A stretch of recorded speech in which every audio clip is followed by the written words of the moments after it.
here is the packaging. Nice foam. Nice protected. I'm impressed with the packaging, that is for sure. Let's see what we got in there. All right. Like we have a ball mount. We have possibly the mount right up above. The bolts, lock nuts, Allen wrench, and 2 wrenches. So it looks like you don't even have to own the tool. They'll send them to you. It's nice. Look at that. It is rounded, so we can see more to the left.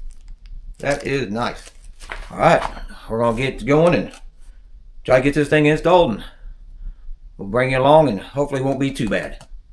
Let's do it. So step 1 is to take the mirror and one of these little knuckles here. Screw that into there like so.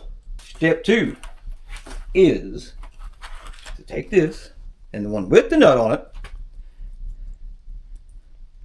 See if I got this right according to the pictures, is to put that in here.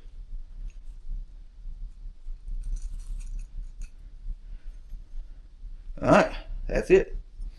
Step 3 now is to get into the CF Moto 1000 Uforce and do the ends.